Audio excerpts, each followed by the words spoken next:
Good morning, John.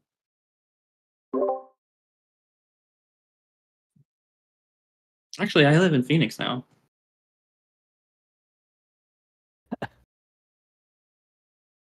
Did you just hear my sarcasm blossom right now, John?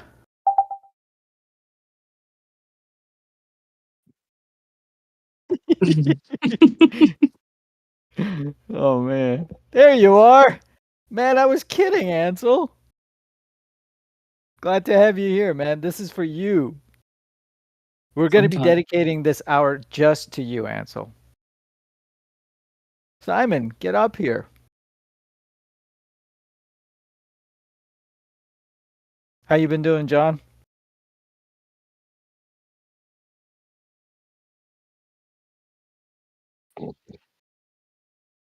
I saw you.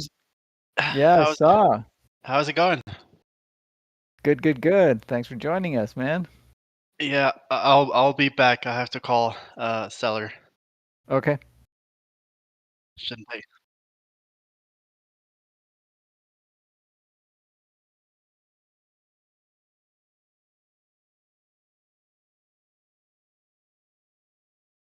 Okay. How much work does it need? Okay.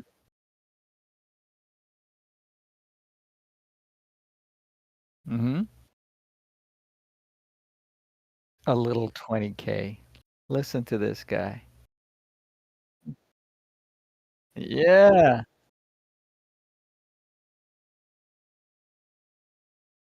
Well, you better do a ton of them if that's what you want to do.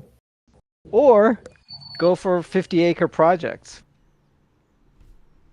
And make a mill or two on each one of those. That would be great. I would love that. Yeah. There's the man, Eddie P. He's the one who just brought it to me. Just literally in the last 30, 40 minutes ago. You guys got a land deal cooking up? He's got one. It's a 50-acre project in Missouri, I believe, right, Eddie?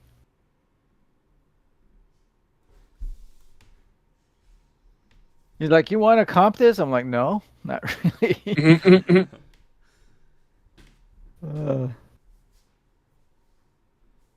Come on up, buddy. All right, how's it going? Good, man. What up? Oh, I have no idea why I can't hear. I'm pretty sure I do. Trying to work out the sound really quickly. I have nope. I have no idea why. But okay. But can you guys hear me well? Yeah, we can hear you. All right, excellent. So yeah, I just got this deal out close. It's like in a rural area, but it's like still like 15 minutes from this Chief Stadium and like pretty much every amenity needed. And things like that. But I'm like, who the heck would I even sell that, dispo this to? Yeah, so explain it a little bit because John is much better versed than I am in land. He's done a lot more with land than I have. Okay, because not only is it 50 acres, but it's like multiple properties on it. Yep. Some of them are very large, like multiple rooms, multiple beds, multiple baths, everything. And so I'm struggling to figure out who even want this type of property and what they would do with it. I mean, obviously it's so again, 50 acres and like very large properties on them. Most of them, one's finished, the rest are not. And I've seen some indication like the acreage, like per acre, per acre is like 40,000. I've seen other things in that area. There's like only like there's one property with like 10 acres and it's $1 million home. There's a couple others with like half an acre and it's like 500,000.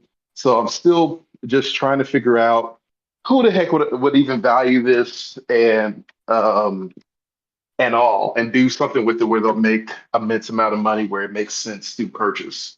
Well, I mean, the first thing that comes to my mind would be like a resort. Hmm. It looks beautiful. I mean, it's a great area. That house, the I think there were like 3 properties, right? On the 50 acres.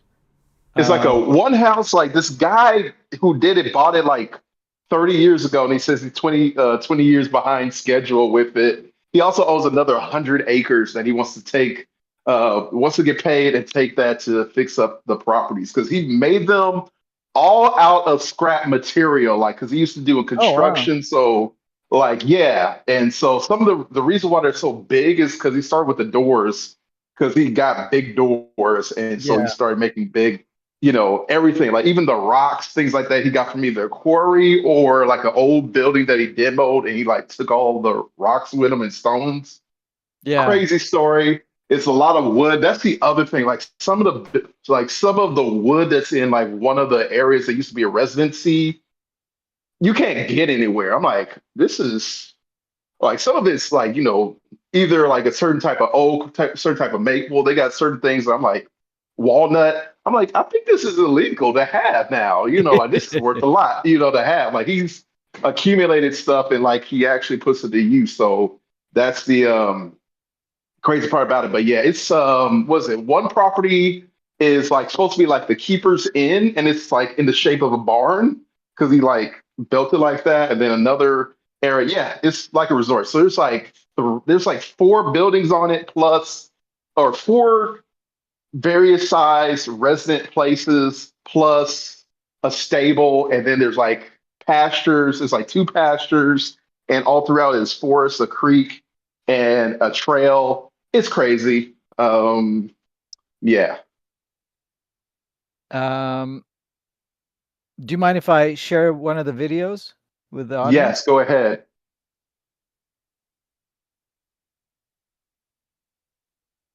Oh, it's not this one. This is a lot to unpack. Yeah. It's very, yeah, that's why it's to even show it, like I had it where it's like a video where it's up like drone, took a drone shot of everything, and then of course in there is also my films from the ground and took pictures and a lot of filming. Did you add Um, because the first film that I saw was on top.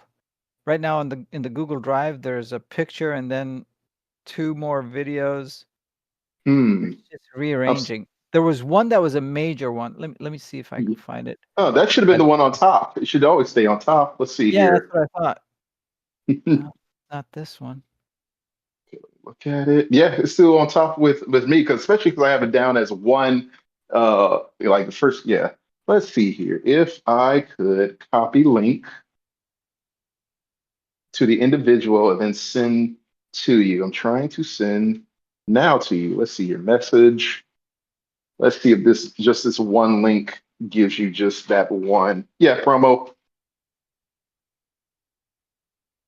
Cool. Did not even know you could share Yeah, video on it's this. the This one. is cool. Yep. All right. So it's okay. I'd like to share this. Is that all right, Go John? ahead. Oh, sorry, my bad.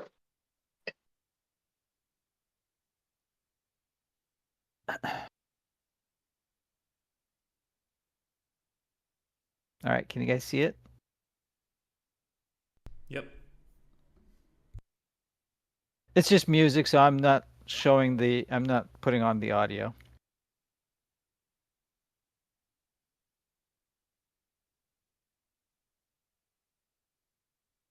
Treehouse. It actually is a treehouse. It's amazing.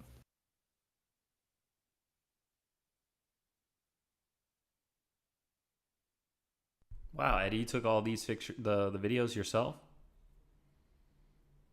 Everything but this, just got a guy out because it's kind of a big deal, big project, all that, and so putting it all together took a little bit to do. I have no idea why I get myself into these things. On occasion, just stick to regular houses, but then when something comes about, I'm like, let me see. I'm starting to know a lot of people, and it's like, might as well take some film and see what can happen.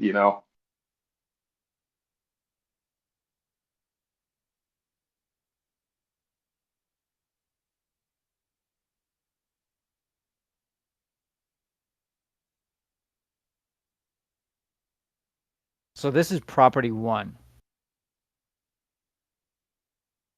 And obviously it's not completed.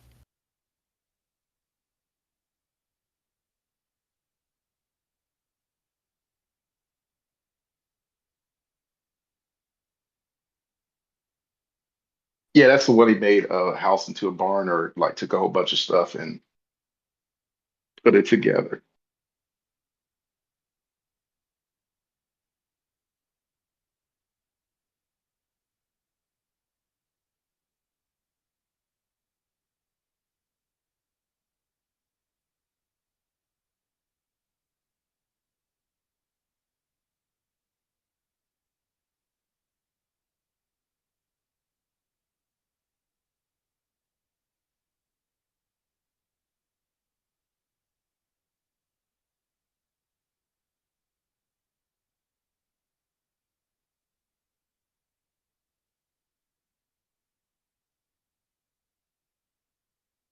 Adam, you want to underwrite this? Uh, Yeah, exactly.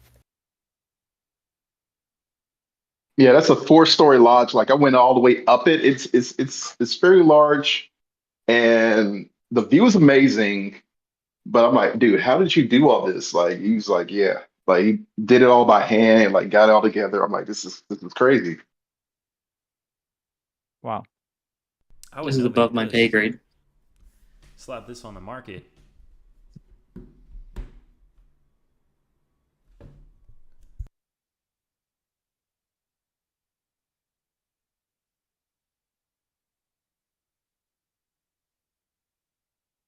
Are these different properties then? Yeah, It's it's all, like 4. Yeah, yeah, but it's all one package. Gotcha. So which and one's the bad one?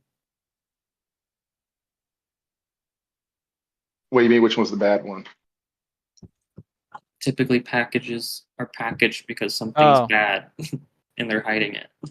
no, he Oh owns well, he owns mhm. the 50 acres and he just plus another 100, I guess, but he just wants to get rid of this 50 acres. Oh, And on the 50 acres are all these 4 properties. And that's huge. that is wow. And also most of the houses are not complete. Like the Right. most of them. The reason why the shots are the way they are, those are the good parts. The hiding is what the rest of it is. Like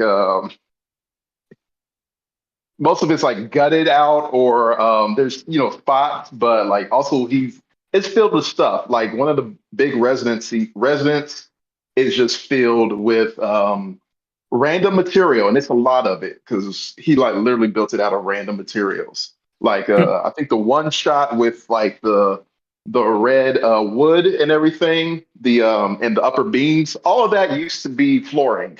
So like he just did a very artistic view of it.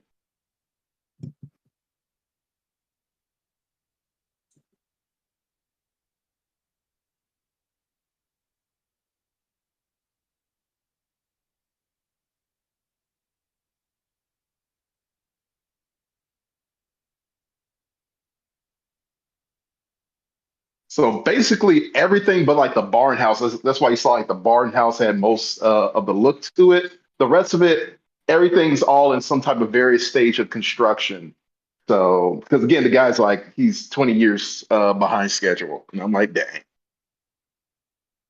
So what do you think, John? Novation. I'm sure Novation. there's not going to be any sort of buyer that anybody in here knows to refer, directly for an assignment. This is something you'd probably want to list on the MLS. Hey, I'll be right back. Sorry. What do you guys think, Adam? What would you do with this? Well, I wouldn't want to spend 40 hours underwriting it, so innovation sounds good. Yeah, I would try to reach out, to an agent that maybe has, more experience than I do, something like this, right? Because anybody that's listed a resort or, sold a bunch of land, those are probably going to be the best resources in your area to lean on. Okay, that's a great suggestion. Okay, so look for resort owners. Yeah, not owners, agents. Okay. Like an agent that sold something big recently. That'd be my suggestion. Where's this at? What state? Oh, it's in Missouri. It's like close to It's like in the Kansas City metropolitan area or the outskirts of it. Oh, no That's kidding. nice. Yeah, that could be a home run. Yeah. I know there are a lot of developers buying up stuff in Kansas City. Yeah, I mean, I would go to realtor.com and try to find someone. Okay. Try to get an innovation. Do you know what the seller wants for it? Yeah, he wants like it's like 3.7 million or something like that. He's like 3.7, 3.5, depending. 3.7 if you want him to finish um what he started.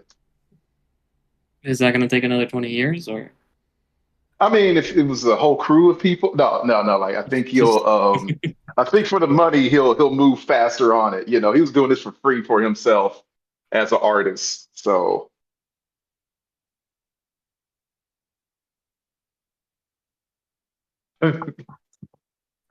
that's fun.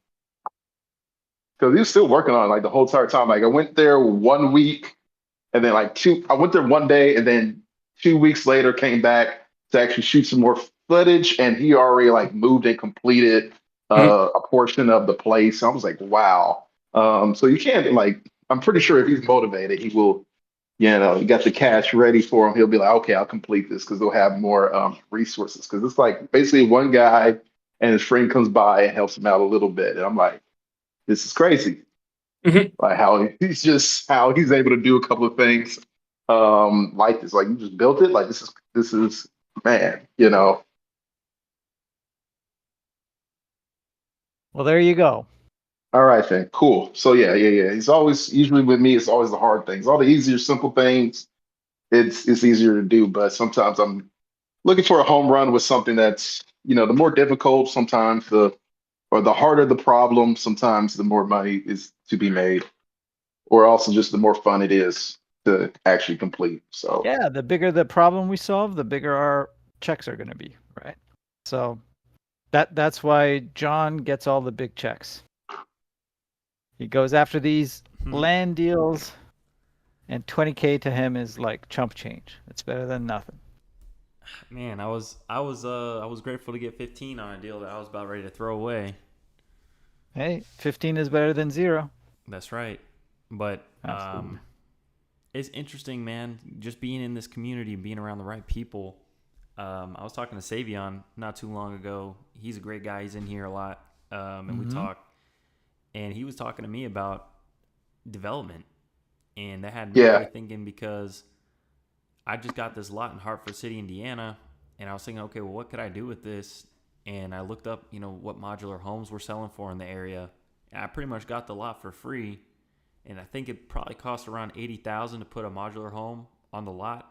And I could probably maybe put at least two on it. And I was thinking that I might be able to sell it for, 155, 165. Those were the comps. And I talked to the agent. He was like, yeah, I'm surprised. That's incredible. That's very creative. And I was like, yeah, well, that's the REI Revolution community for you. You get in proximity with the right people and they open your mind up to something that you maybe were completely unaware of before.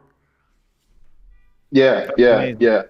That's why I'm also bringing it here because it's like I'll just read you something. It's like, they say there's 6 degrees of separation, and something actually someone did a calculation. It's like 3.2 degrees of separation. So every now and again, I'm like, I'll get this deal and just see who, ask somebody because somebody might know somebody who knows somebody who knows somebody who's like, yes, I need 50 acres and a resort thing going on here. You got the creek there? Yes, I'll take that, those sort of things. Because crazy part is I saw Savion, because it's just crazy that Savion knows you as well as just the mix of people in the vicinity. Just because again, like I'm just saw Savion last Thursday, and he was talking again about he was about doing this time next year wasn't getting development. So Small and world. it's really Yeah. Really, really, really small world, especially with you being not even in America and then and everyone else in different parts of America. So I'm like, hey, maybe there's someone out there who would know, like, yes, I'll take that. What a great deal, Yeah, I'd leverage. I'd leverage the MLS. That'd be my Okay. foundation. I'd look at other uh, properties that are similar, huge properties, see what type of properties, who the owners are really, and what they're doing with it. So, for Hmm. example, if it's like a retreat, if it's a resort, if it's, I don't know, like uh, ATV camps, whatever, you know, Hmm. anything like that, and see if they'd be interested in it as well. But I think obviously the MLS is going to bring you the biggest audience for sure. All right, we'll do. First step, put it under contract. Yeah.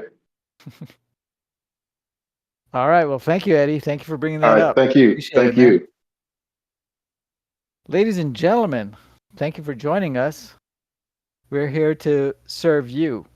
We're here to provide you with, you know, um, any help that we can. So, who has a deal that they want us to underwrite for them? And if not, I can always have my underwriter, Adam, and Simon, who's busy right now, but either one of them can bring up a lead that we just got, and they can underwrite it in front of you so you guys can see what we go through, how we underwrite. What would you rather see? If you can put like a 1 for your own deals or 2 for our deal lead in the chat, that'd be great.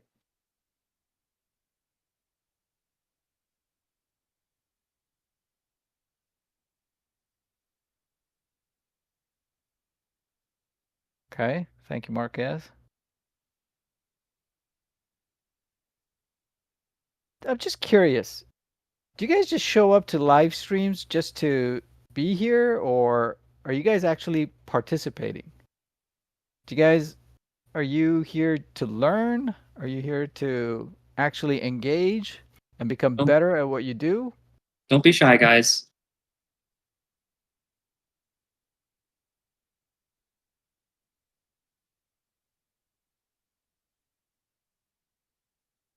See a couple of people writing.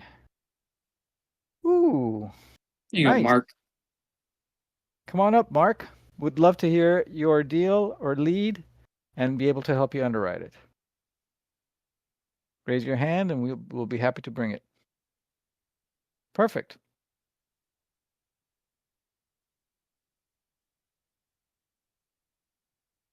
You want to join us on stage and explain it to us?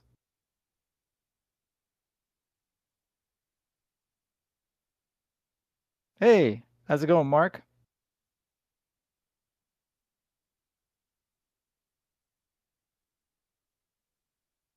Is it me or can everybody else hear him?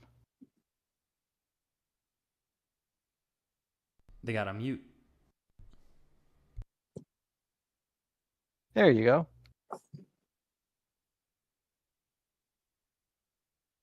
How are you, Mark? Can't hear you if you're talking, Mark.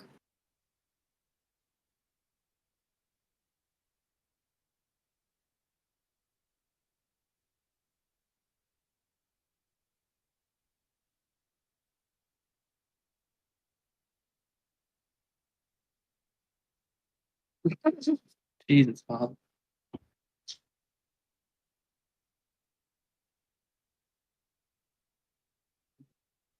Isetta, John Johnson is your land specialist. If you want to talk about that, go ahead while we're waiting for Mark.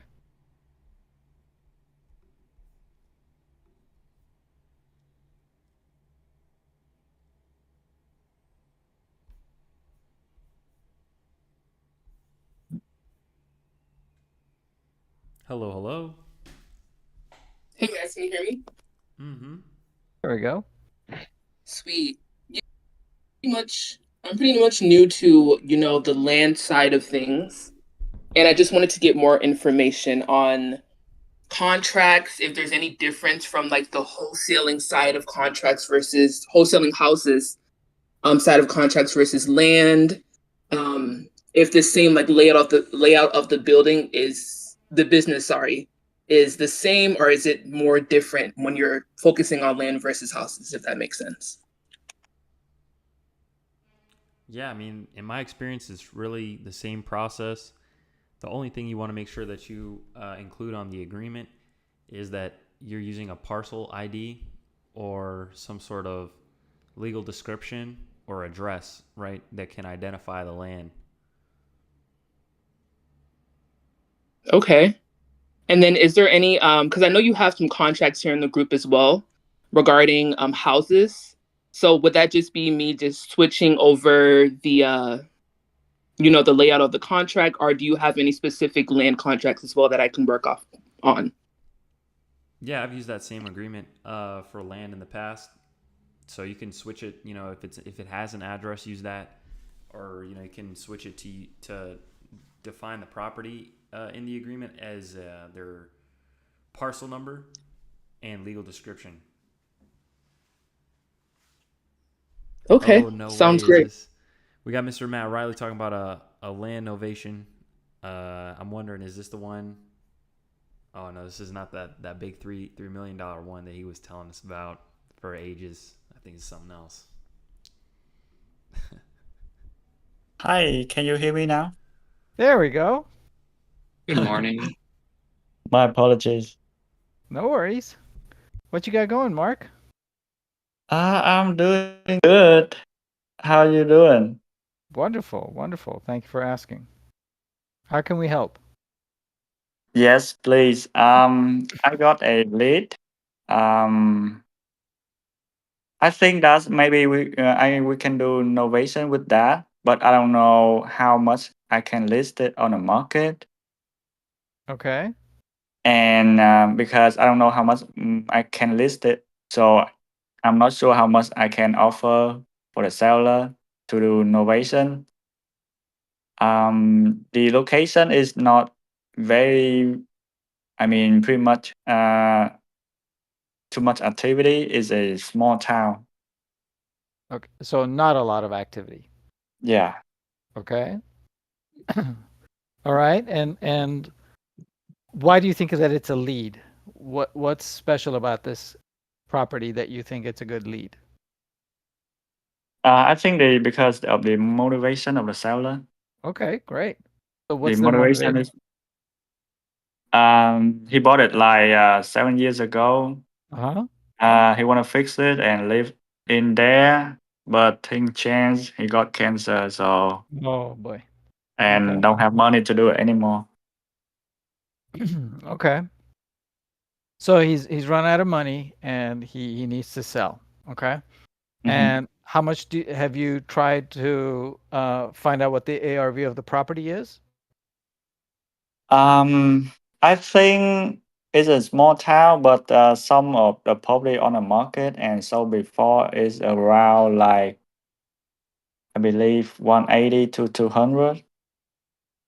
180 to 200. Okay. And what kind of condition is the property in? The condition is pretty bad. It need I think everything because since the day he bought, he didn't fix anything, just cut the yard. Mm. And one thing he mentioned that maybe he got a friend who is a contractor, and that friend recommend him that maybe just tear down and build a new one, maybe cheaper. Wow. So a So teardown would be better than fixing whatever the property is there right now. Is that right? mhm, yeah. Okay. So I'm going to get Adam and Simon involved in this. How would you guys handle this? How big is the town? What's the population, Mark, of the town? I can give the address. I don't mind of that. Would I send it to you or?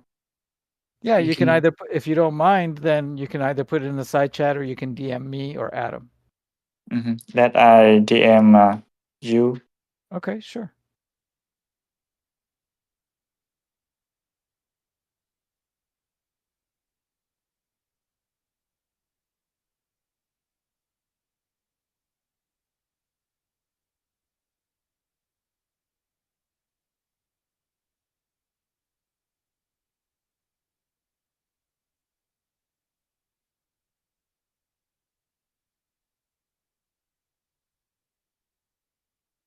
Okay. Let me check again the address. So do you mind if I share this with the audience right now? Because if Adam's going to underwrite it, he's going to be pulling up addresses and stuff like that. Is that No, it's okay with Um, you? It's okay. It's okay? Oh, okay. I- So I Adam, could I'm probably going to do it put it in. without showing the exact address. Okay, then I'll send it to you.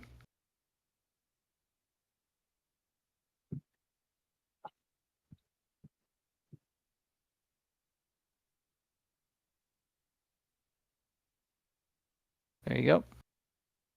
Thank you.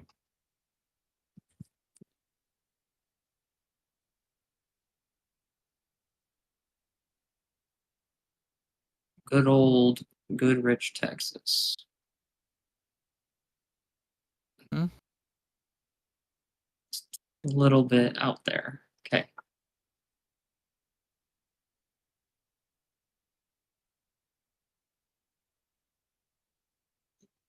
Okay, I got this.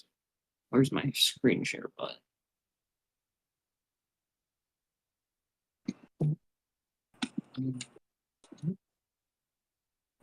This screen. I'm going to. What's up, gentlemen? Good morning. How we Good to see you, man. doing? So we're talking about writing? Yeah. Is that Carson? You are only a little bit Yes. loud. Well, I wanted to chime in because I could show you guys behind the scenes some very important numbers when you're doing estimating repairs. Very important things to look at. What's most important? It is things always to- helpful. Oh yeah, I'm happy to contribute a piece. You know, whenever there's room for me to speak. What market? Everywhere. Everywhere. I flip everywhere, bro. Okay. Let's do it, Carson. Yes, sir. Okay, so, well, I mean, this goes for flipping, wholesaling, buying and holding. You know, you really have to get your rehab down so you understand what you're selling. And what I love about repairs and renovations is that these are all fixed costs. So if once you get your numbers dialed down for how much drywall costs, floors, how much it costs to paint, now you know and you can accurately approximate how much your buyers are going to spend on every single deal. You're never going to have a variable because these are fixed costs. How much does a bathroom vanity cost? Guys, a vanity is just that sink, that little cabinet sink. And, you know, so my advice to this, guys, is to just simply look it up. Look up everything. You see it needs new floors? I mean, you got to be careful. You don't want to look up how much does it cost for new floors because you're going to be hit with retail contractor companies. Contractors charge retail consumers way more money because they're ensuring a more quality guaranteed product. And you know, they understand investors have to have better prices so they can do more business. So you don't want to buy from a consumer contractor. You want to find a local contractor. Whenever you're talking about getting a real estimate, should you get an estimate for a wholesale deal? I mean, if you think you've got 20, 30 grand on the line, yes, I would go pay a contractor, find someone you trust on a local Facebook group. If you look at Facebook contractors, there's a group for about every market, you know, if not within 2 hours of one. And you know, feel free to pay somebody and say, hey, we're just paying for an estimate. I can't do the job, but what is a conservative estimate that someone is going to spend on this? And just do one or two of these guys. You want your contractors to build what's called a scope of work, and what that will do is actually itemize these expenses. So now you can kind of multiply out these numbers and see, okay, well, this guy wants $3,000 for 1,000 square feet of floors. Get a couple quotes, have them itemize it. Itemize being, each item they show the price. 3,000 square foot floors, or however many square foot floors. Patching 4 small holes in drywall. And another good way to alleviate the stress of not knowing how bad repairs are is like looking up how to fix it yourself. Like straight up, look up how to install and uninstall a vanity. It seems crazy to install a sink and, cabinets, but like, or say a vanity for a bathroom. But all you do, literally, you've got your hot water connect and your cold water connect. You just wrench it off and you pull it out, pull it off the wall. That's it. And then when you install it, you just do the opposite. You wrench on the hot and cold water onto the bottom of the sink faucet part. And then you have your drain too, which is, you have a separate pipe for that. But I mean, it's literally like a 3-minute job to take off a vanity and put one on. But I mean, so if you're going to have a contractor do it, here's something else to consider. One-time jobs, if it's a 3-minute job, they're still going to charge you at least $100 because they got to drive over there and then drive back, So like you want to bundle work so that you can, basically get a vanity installed for almost free because it really does take like 3 minutes. So, and yeah, guys, I mean, look up the cost of materials and gather quotes over time. Like I have tons of quotes that I'm actually willing to share and I get good prices on my labor too, because, I know the jobs and I set budgets with the contractors ahead of time. In fact, I have a little negotiation strategy I use. If I think we're going to be spending around $35,000, before the contractor walks the property, I will give him the scope of work because at this point, I'm practically an unlicensed contractor. I do a lot of labor or I've done a lot of labor. And I will say my budget's around $25,000, $27,000. Why would I say that? I think I'm going to spend 35. Well, because contractors, they love to make as much money as possible, just like all of us, right? If you think you can make 20 grand, you're going to go for 25. So I want to give this contractor my $25,000, $27,000 budget in the scope. He'll be like, okay, let me see what I can do. And then he's going to go walk that house. Now imagine what would happen if I gave him a $35,000 budget. He's probably going to say, okay, look, and he's this, and this. Your bill's going to be $45,000. Now, when I tell him my budget's only 25 or 27, and I know the cost of the materials, so I know he could still profit at least 10 grand and finish this up in like 3 weeks. Now he has to punch me in the face by telling me that it's going to cost how much I actually want to spend. He's less likely to try and upmarket by 25 grand than he is to 10. So I'll shoot like 10 grand below what I think my budget's actually going to come out to be.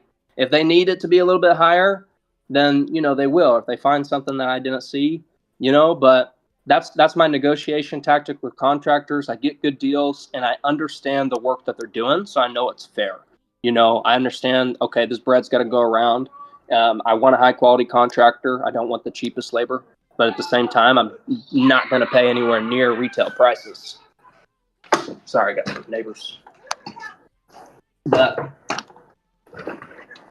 there you go. That's my assessment. Any questions, guys? Anyone? How do you deal with permits? City permits to renovate. Okay, good question. Every county is different, but you want to look up the local Department of Planning, Zoning. You can just call your local county and say, hey, we want to move a wall. What department do I call? And they'll give you the number. You call them and you say, hey, what's the process? And they're going to tell you, you need to give us your plan. We need to come inspect it, and it's going to be, I don't know, $150. And you're just like, okay. And then you do it. That's all. And most of the time, it doesn't even take that long.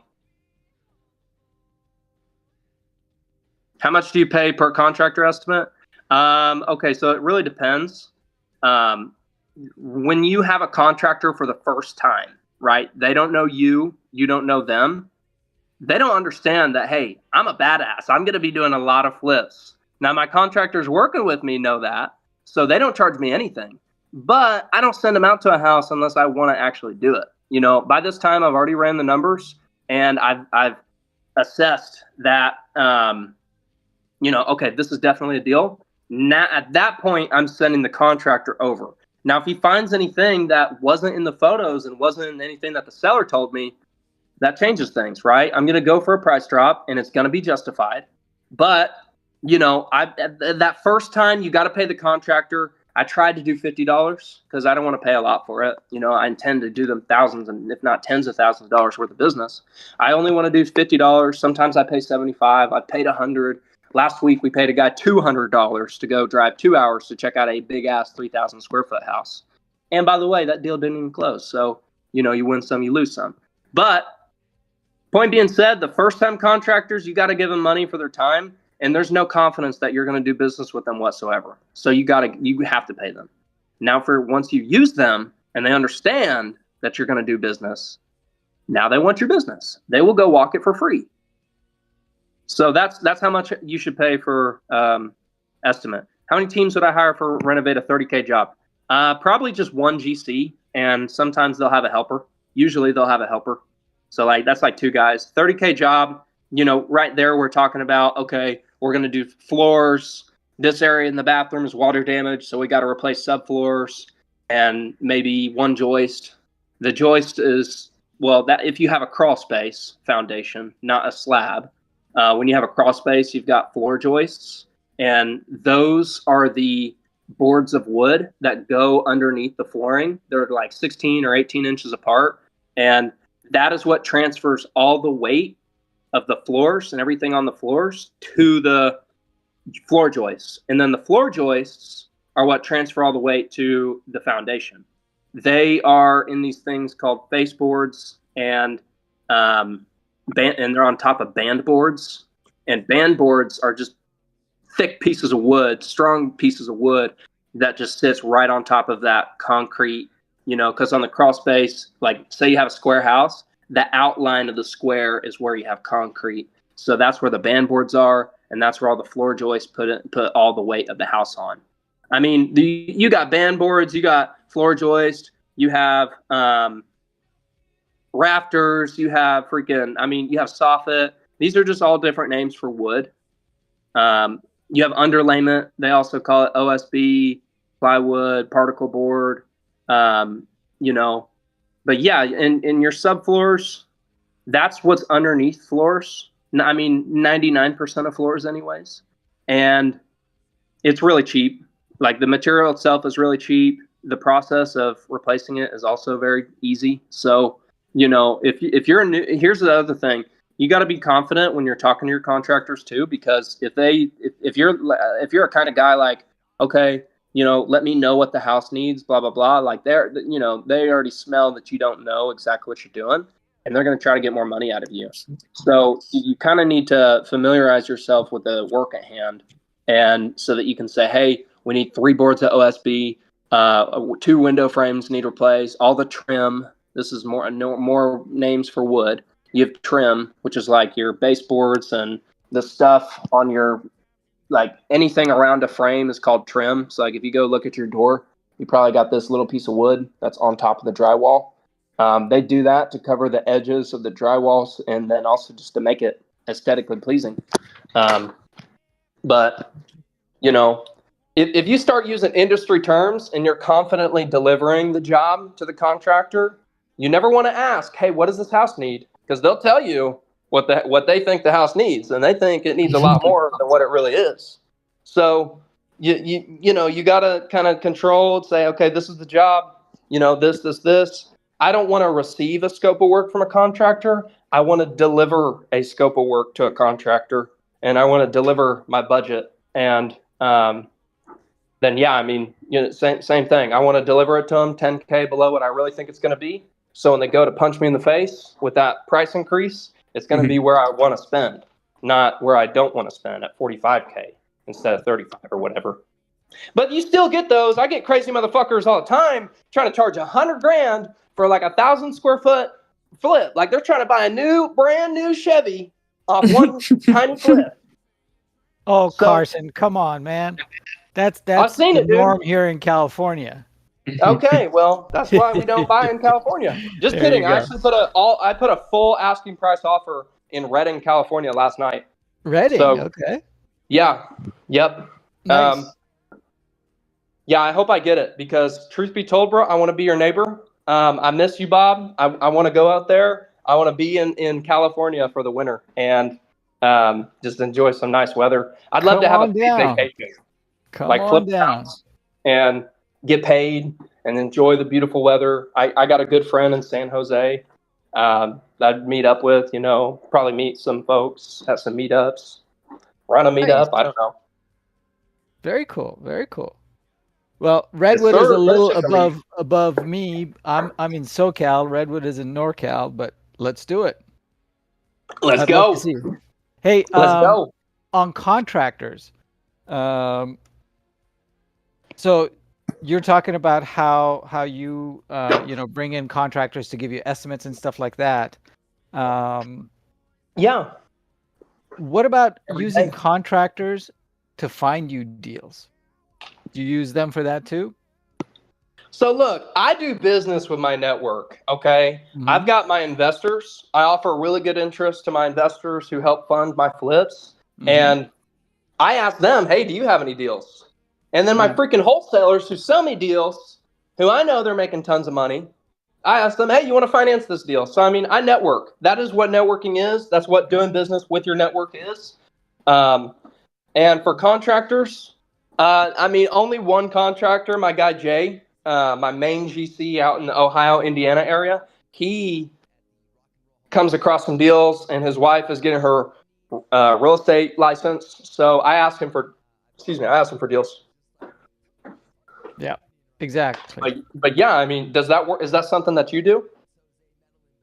I ask everybody, but contractors True. are very good because they're constantly dealing with either investors like you, and so they can be a source of buyers. Okay, so if I'm selling a house and I have contractors, I reach out to them and go, hey, you bring me my buyer, I'll give you $1,000 at close of escrow. Yeah, and that's a double-edged win for them too, though, right? Because now Absolutely. they Now can they do avoid that making deal. more work for themselves in the future. Exactly. Yep. Exactly. Yep. So, guys, think bigger. This business is more. If you want to wholesale, you need to know real estate because what you're doing is wholesaling real estate. You can't just know how to wholesale. You need to know real estate so you can wholesale real estate, and then you'll start to make a lot of money, guaranteed. As long as you put the I work have in. a question. Yes, sir. Um, do you buy anything in Georgia by chance? Yes. I sent you a request on here. I've Okay. got a property that I'm looking to get rid of. John, did you ever Do you got get a pictures? look at Because I that? would love to do a I do. live assessment right I now. do. I do have pictures. John, did you Oh, ever get wonderful. price on that Section 8 I sent you, that triplex? Let's take a look, man. Let's see what Carson would come up with for it. Okay. Mm-hmm. Yeah, And it's I'm trying to get rid of a different one to him, but okay. I just wanted to see. I'll show him both of them. I don't care. Um. Yeah, show me a single family or just Okay. yeah. Is there a way that I can share my photos on here? So the first thing we're gonna do, guys, is find out about the majors, the biggest ticket items, and then we will itemize the smaller ones. So how to do that is ask your seller, hey Hunter, do you know how old the roof, AC unit, furnace, The, and water the heater roof. are? The roof is 6 years old. Nice. The it's actually 10. Um, Okay. there's no central heating in there. The water Okay. heater's fairly new. I don't know exactly the year, but I'm a plumber, so I can look at it and tell you that it's fairly new. Nice. But there, it's got some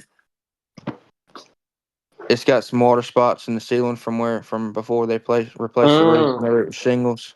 Okay. It does need some soffit work. Needs some subfloor work, and Okay. there So is that subfloor work, is that due to water damage? I'm pretty sure. Okay. I'm And pretty sure. is it the same area that has water damage from the roof, or do you think this is more pipe related? Um, the so in the kitchen, it's like Can we see the so pictures? yeah. Let me see if I can. John, can I send these pictures to you? Can you put them up here?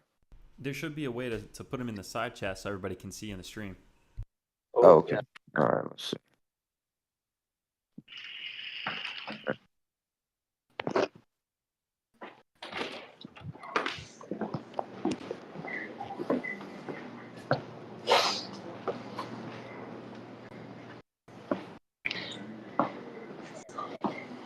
While we wait, guys, I'm looking for more. I just looked at a bunch of not so good leads. You know, that's the name of the game. You got to put in work, even after a bunch of no's and rejections, and not finding anything. That's okay. I'd say it was a good day because I'm that many leads closer to my next deal, and I got more experience running all these numbers, seeing these different houses. But signed the contract this morning to buy a new house in Italy, Texas. We're paying the wholesaler full asking price of $110,000, and I just got it funded too. I had to raise some money for the down payment, and we're funded. So we're set to close November 8th, and November 12th on contract, but I think we'll close on the 8th, and then that's that. It's just gonna be another flip. I've got one closing in Italy, Texas, Moores Hill, Indiana, Rochester, Indiana, Lima, Ohio, Medway, Ohio. I own one in Versailles, Indiana, Pleasant Grove, Alabama, which that one's finally turned back on, John. We resolved that one. And I might be missed. Oh, and I'm closing on one with another member in this Discord next week in Kentucky, Hindman, Kentucky. So Let's go.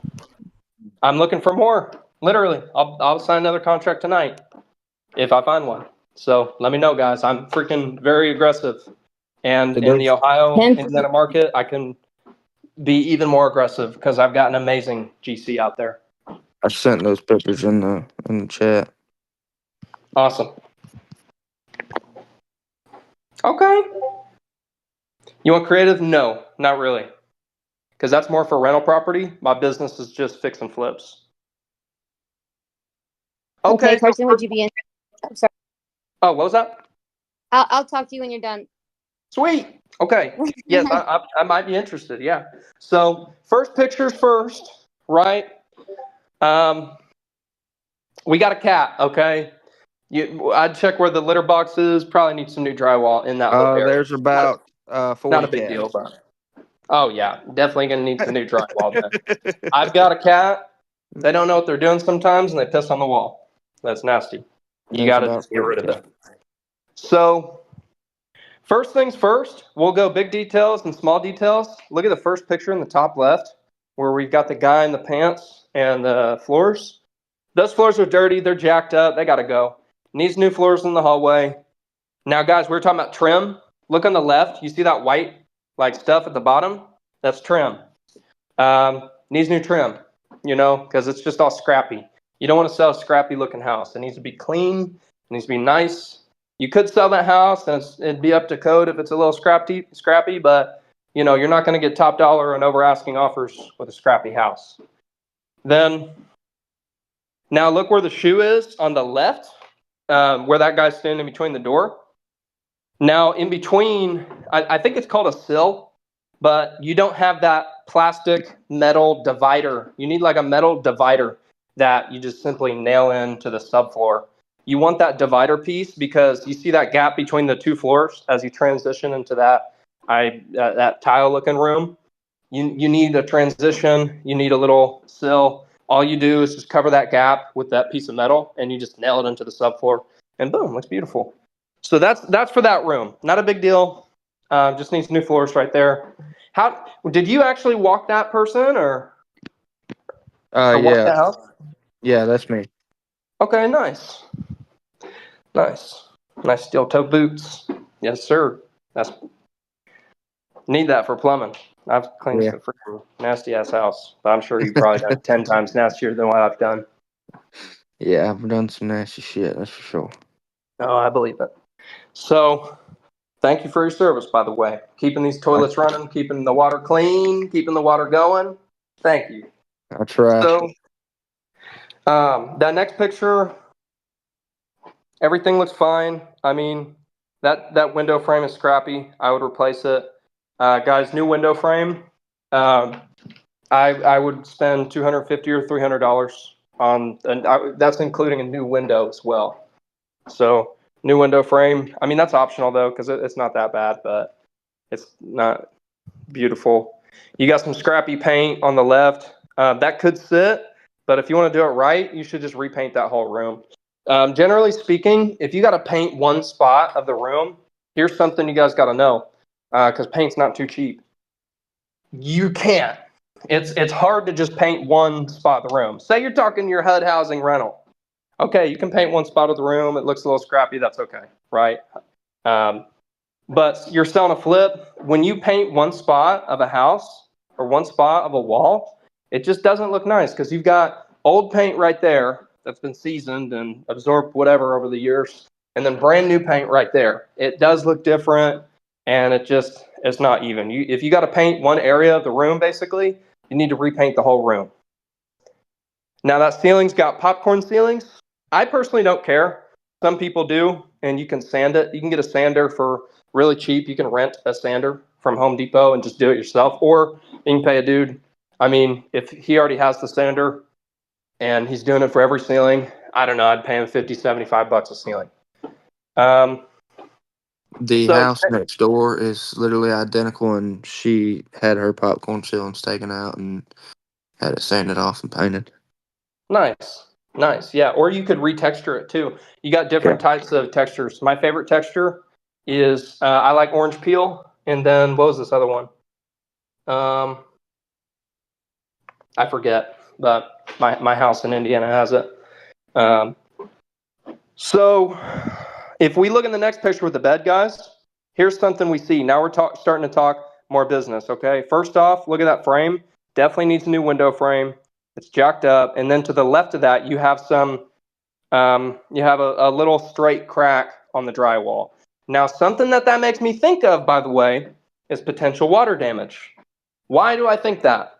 Because that entire seam of the drywall is highlighted. Now, if you guys don't know how drywall works, go ahead and Google unpainted drywall, and you're going to see that drywall comes in blocks like squares and rectangles. And, so whenever you put them on top of each other, you have straight lines for seams. Now, how they cover those seams is with this stuff called mud. It's called something else, but I call it mud. And, mud is more water absorbent than actual drywall. It's not super thick like drywall is. So if you have an area that collects more moisture, maybe the drywall can pass that strength, but the mud will absorb it much faster. But, the solution to that is you got to fix it. That looks ugly. I mean, I would identify. If you scroll over about 6 pictures, that's the outside of that window. One of the panes is busted. Okay, beautiful, guys. So, yeah, let's do what he was saying. Scroll 6 pages past that, and you can see one of the panes is busted. That top right one? Mm-hmm. Okay, so, yeah, I mean, that frame is already in poor condition. So likely it's just been collecting some rain and letting it get inside the wall around there. So, I mean, you need to replace the frame if that's what is the water problem. With anything water damage, number one, fix the water source. Like, why does it have water coming in there? Fix that first, and then you can solve what it damaged. So that just needs new drywall. I would just cut out that area where it looks messed up, and then just put in new drywall, mud it, and then paint the whole room after you do, after you put in the new window frame there. So the next picture, guys, this is an old electrical panel. I mean, it's probably fine. If we look at it, it says 30 on it, 20. I think that's talking about the amps.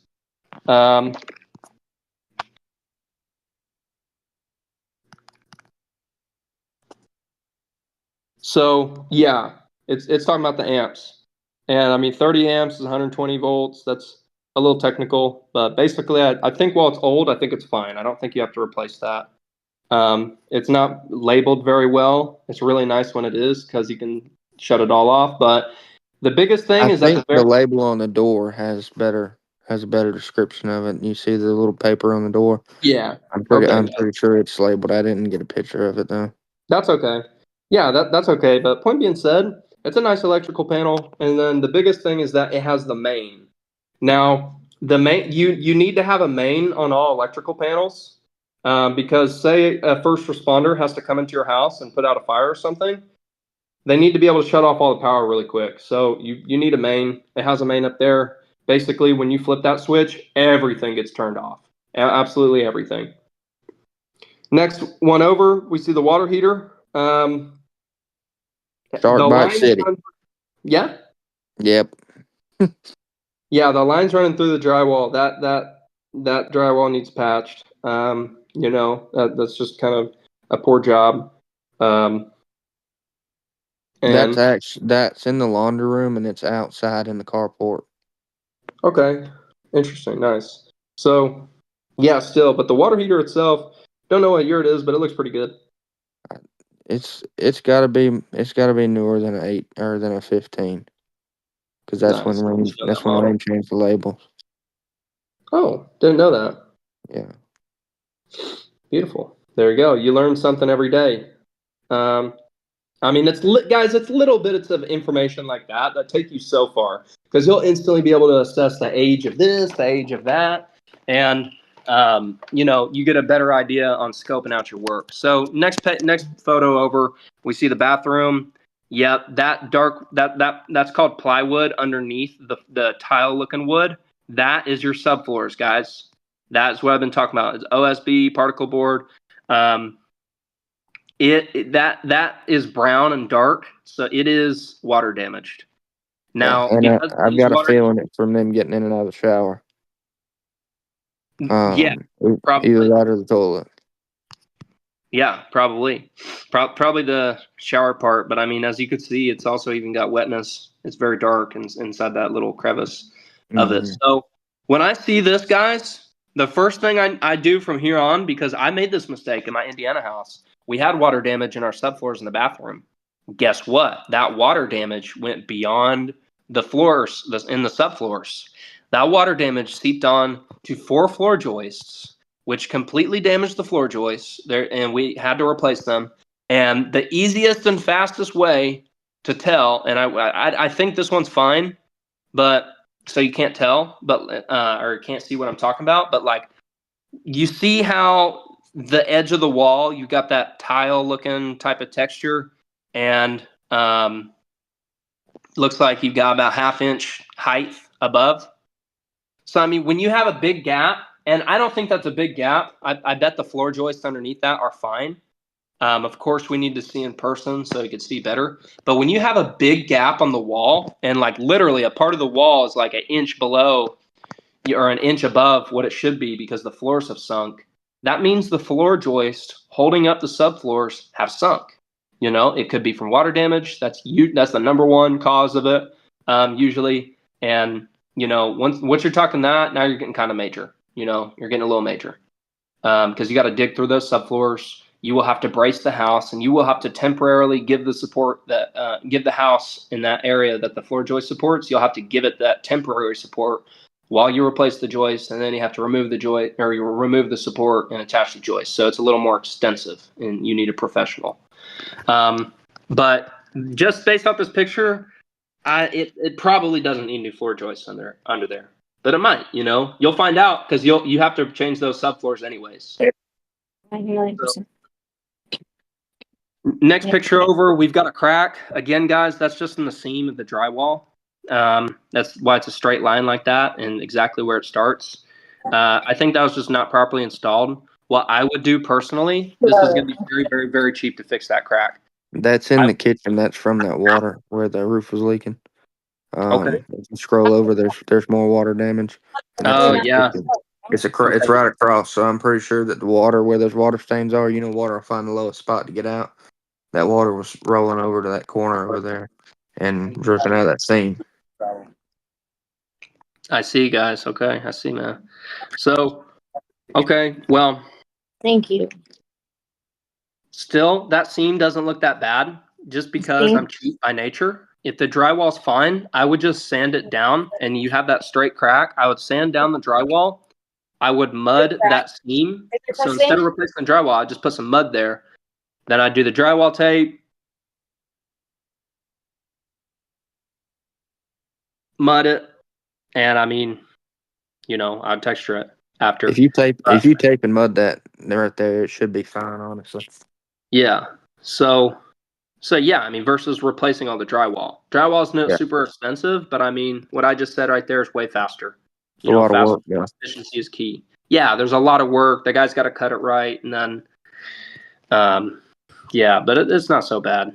But if you can avoid replacing it, that's better. Now, this water spots, guys, that's got to go. Just remove that drywall. Not a big deal. Just remove it. How much should you pay?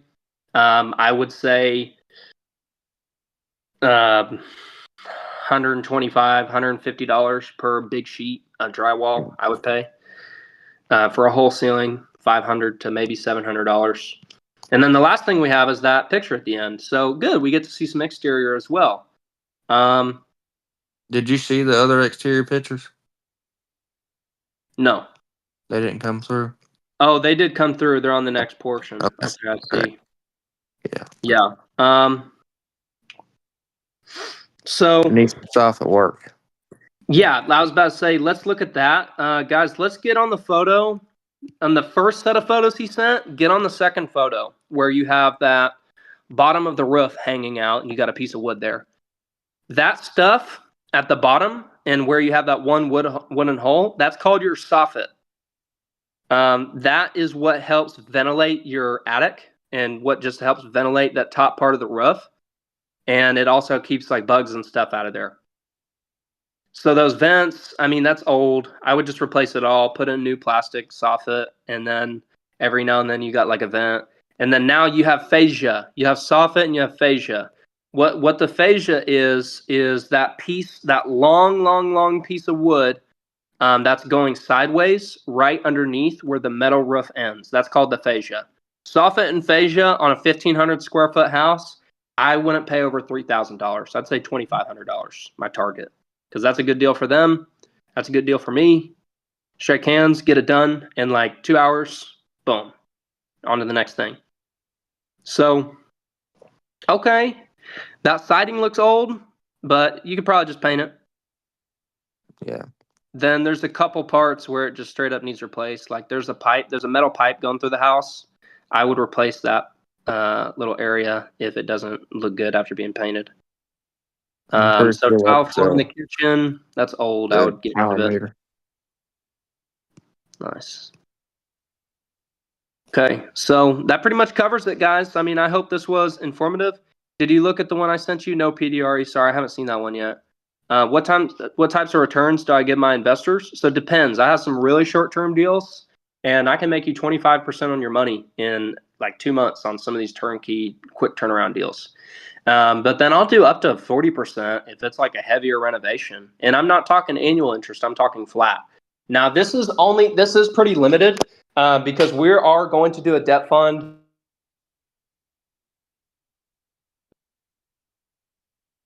Sorry about that, someone called me. That interest I will say is limited. And that's because early next year, I'm gonna raise like a bunch of debt at once for a fund, and we're gonna stick to a criteria. That criteria, everything that we're going to buy is going to appraise for a minimum of $45,000 or more than what we're paying for it. And as long as it hits that criteria, minimum of 1960s or newer, and the flip isn't super heavy, we'll buy it. But until then, I'm offering those high short-term returns. After that, I'm going to be going to bigger investors and bigger groups, and I'm going to be raising a bunch of money at once, and I'm going to be paying pretty high still, but annual interest, probably like 15, 20%. You guys might not be able to get in those deals because I need like $1 million once. So, but short term, I mean, shoot, dude, if you're interested, I could show you some offerings, but I'm pretty good. I'm pretty good on the funding. I haven't hit that bottleneck yet. But if I go buy 10 more houses, I will. And I'd like to go buy 10 more houses. So, Carson, what would you give for something like that? What was that? I said, what would you give for something like that? To finance what? I said, what would you give for something like that house? It's a 3-1. It's 1,050 square feet. 3-1, 1,050 square feet. What's ARV? There was one down the road, but it was a 3-2. It sold for 170. So that 2 makes a big difference because nobody likes to share a Yeah, bathroom with kids. I I'll know it. call it a $25,000 difference. That's kind of standard across many markets. As you get into higher price ranges, like 300K plus, that second bathroom becomes even more vital because you're Yeah, spending $3 grand. You need a second bathroom. So yeah, at that price point, I'd call it 145. I'll round it up 150 ARV, just based on that other comp you had, as long as it's like same square footage. That rehab, I don't know. It depends. Does it need a new roof? No, the tin roof's only 6 years old, and those water Oh, spots are yeah, from that's right. before. Metal roof. Yeah, Yeah, those roofs, they're warranted for 50 years, but some of them will last forever. yeah. So, yeah, if you want to own rental properties long term, and you got to replace the roof, get a metal roof. It'll be a few $1,000s more only, and it'll save you tens of thousands over the lifespan. I was thinking that it'd probably take 35 to 40 to get it back, to Yeah, where exactly. it So needed to be. 35, 40 to get it back up and get it looking sharp, get it looking nice, not being too low with the budget. Okay, so they were spending 40 grand. ARV is 150. I want it for 65, or a little bit less, but that's something that I wouldn't even buy right now personally, because I'm going for, something like that. I would do 60 or 65. Okay. Is that within range? I've got it for 60. So, Okay. even if I make $5 grand, I'm good. I'm just trying to wholesale it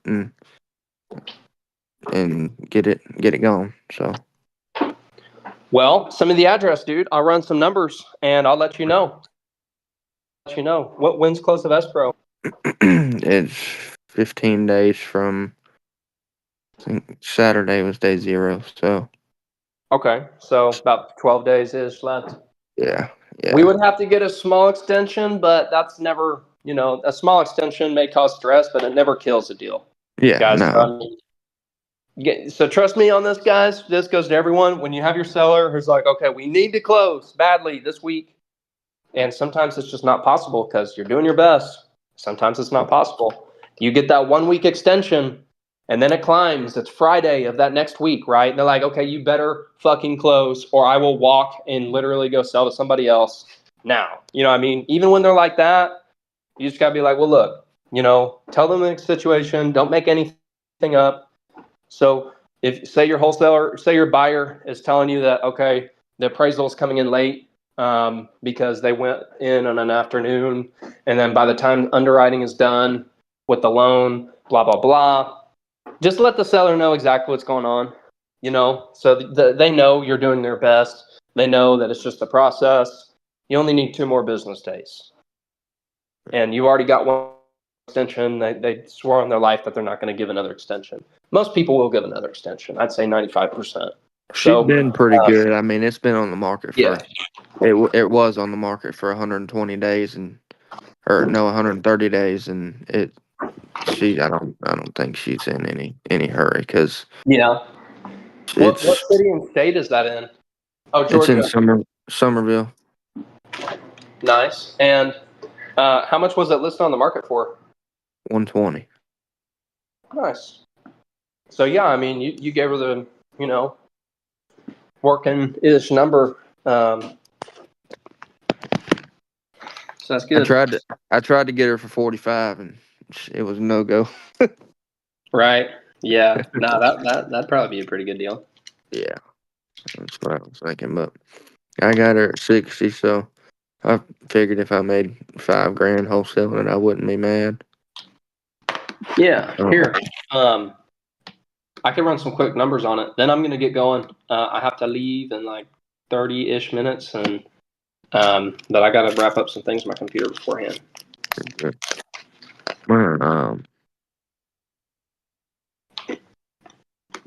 Well, I'll be the first I to had say a this was definitely informative, man. I learned a lot just from looking at the photos alongside you, and you kind of giving your perspective, what you saw, what we should look for, and also, kind of how we should go about getting estimates, that kind of thing.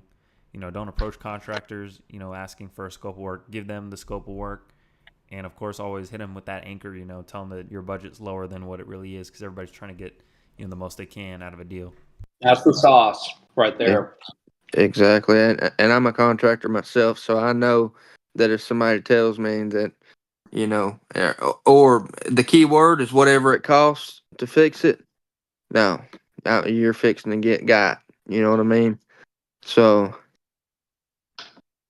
it never go into a deal talking to a contractor where you say either whatever it costs to fix it or not confident or competent about what's going on with the house.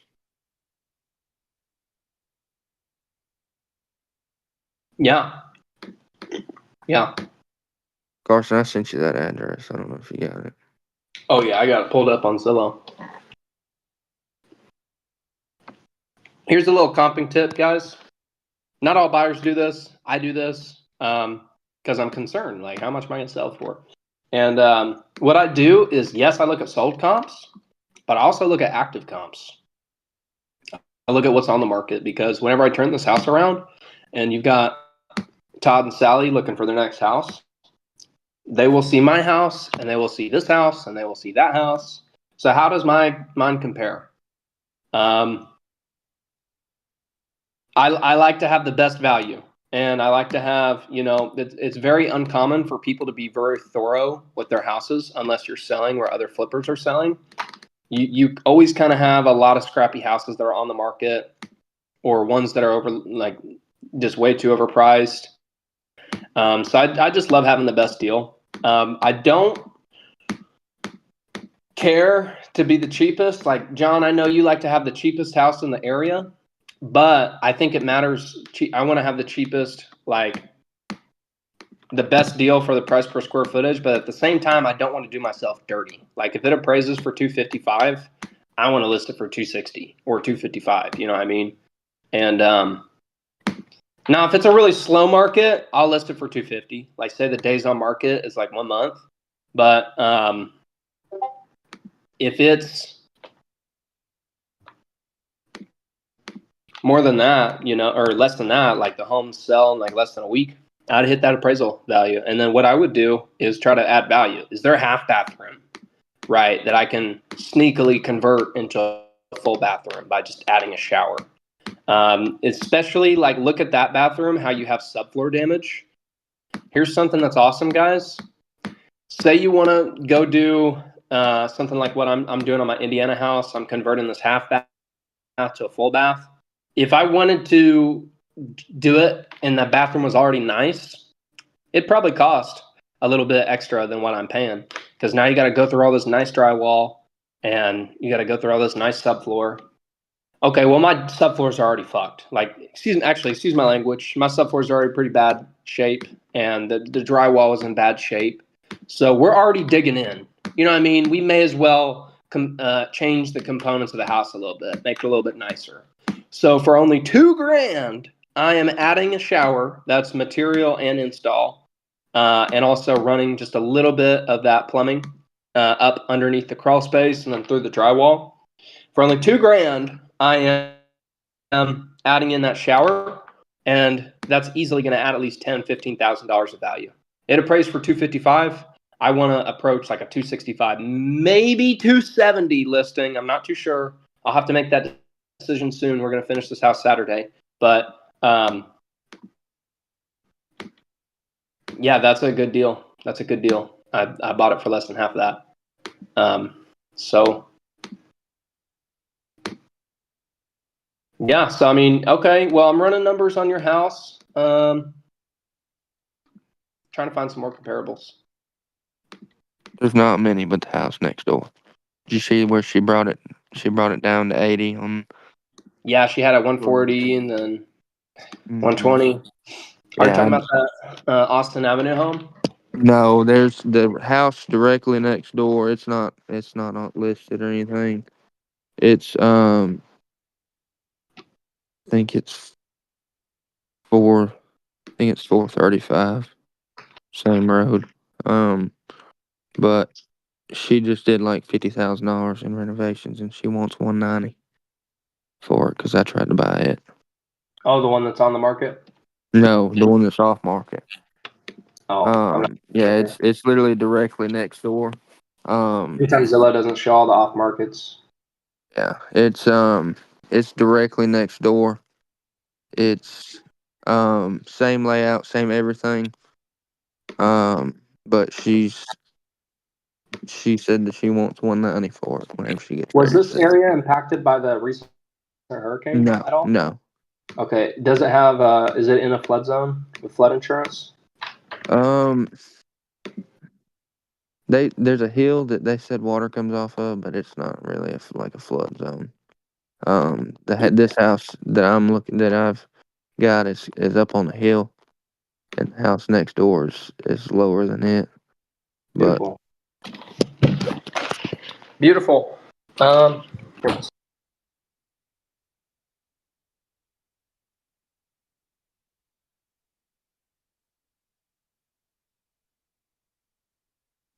okay, so yeah, I mean, I was just running those numbers. I saw what a two-bedroom, one bathroom sold for, about that size. I mean, the older comps, I hate that because the appraisers will still use some older comps when you don't have any available, like in your rural markets. yeah, So where's Somerville at?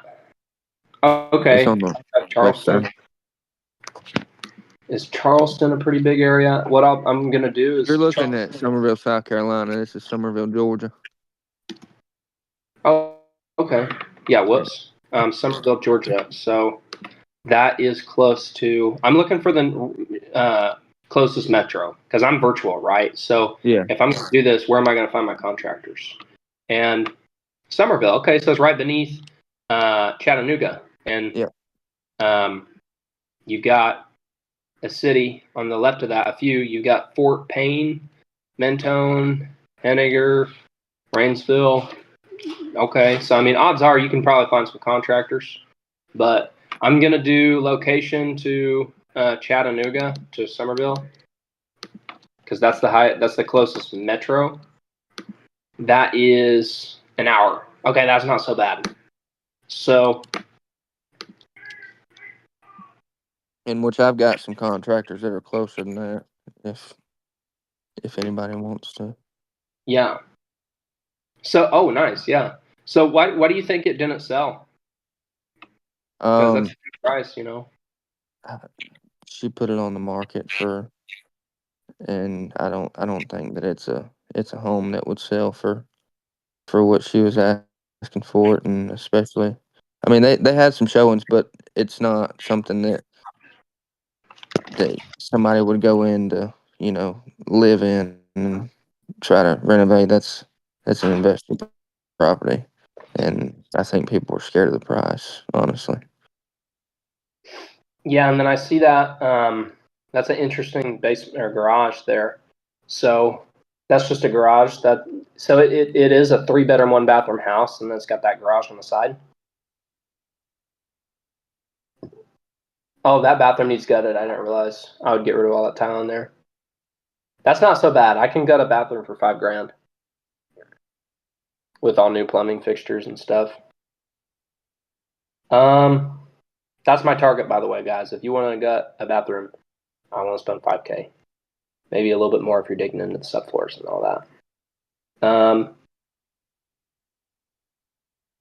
So what I would want to do personally is just if I did have a contractor walk it, I would have them go to all those areas that have the water damage, and I'd be like, "Hey, push really hard on that part of the drywall."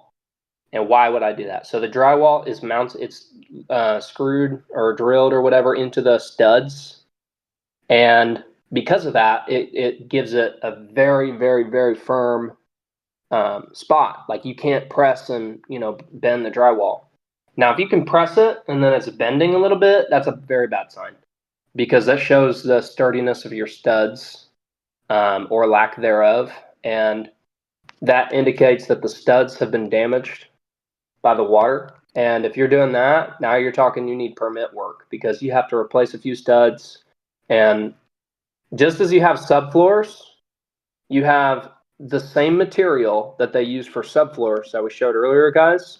They use that behind the siding of the house as well, plywood. Now, for a brick house, I don't even know how that would work because I haven't dug that deep. So, do you know what's behind the wall with the brick house? Do they still have plywood there behind the studs, or do they just have the studs there? I think there should be plywood. I'm pretty positive. Well, I'm thinking maybe not because I mean, what good does it do you if you got a brick wall? Yeah, but it was built in the 70s, so probably not. I think code now is you have to have some kind of board, some kind of backing board in between the brick and the insulation. Okay, nice. So maybe it does, maybe it doesn't. You just find out once you dig in. So, okay, yeah, I like that better because on a vinyl siding house, you literally gotta take the siding off. Like I put in a picture of my flip the other day where literally I was standing from the outside and you could see my living room from the outside of the house. Like it was all open. We had to redo that entire wall because the studs and plywood were water damaged due to an improperly installed roof. And by the way, that roof was newer, but we had to completely redo it because it wasn't installed right. So there you go. So yeah, I mean, I'm with you on that renovation. I'd probably be 35-40K in. Now for the ARV, it's a little tougher to say. Let me run that address again.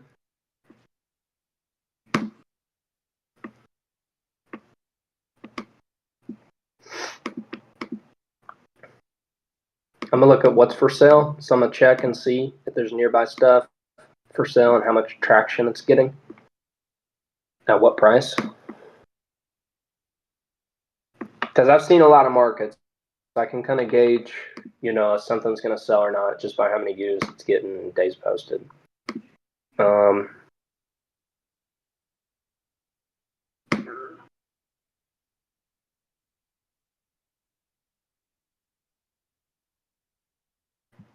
Like this one I don't like, for instance. There's a nice move-in ready home in much better shape on 191 Moore Street. It's 1,600 square foot, but it's got no garage, but it's also 1940. Listed 185. It's not moving, but it's 60% larger. But it's also 1940. So, that's another thing. Older house kind of sucks. Looking at what's near. That's the problem out there. A lot of those older homes, they won't qualify for FHA or USDA, so they're usually either conventional or cash. Yeah. But I'm pretty sure that if you fix this one up, that it's new enough that it'll qualify for that. Yeah, there's no good supply on the market right now. That's something I like. Good supply being reasonably priced, nice housing. Yeah. Now that 369 Black Pen Road, or 359, it looks pretty good. 30 photos, nice. So I can't see the photos on Zillow. This is one of my hacks, and I'm trying to figure out what a house is like. And so I can't find the photos on Zillow. Okay, I just Google the address, and then here they are on Realtor.com. What'd you say the address is? 359 Black Pen Road. Okay.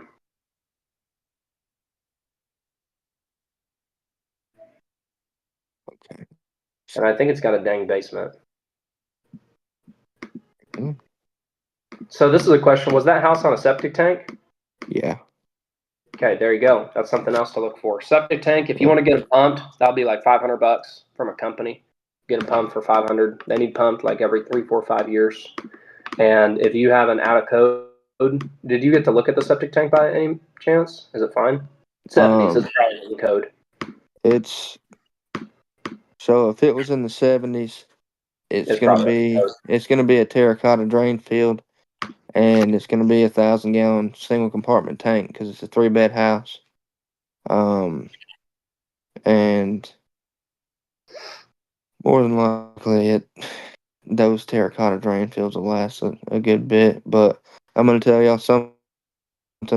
If a house is on septic and you can get the septic plots, if the house is built from 90 to 2000, it's gonna have a corrugated drain field. That is the best drain field you could ever have.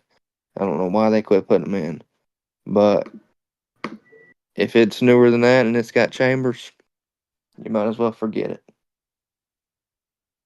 But he said that he's never had an issue out of it, so I don't know. It'll definitely need to be pumped because he said that he's been there 3 years and it hadn't been pumped.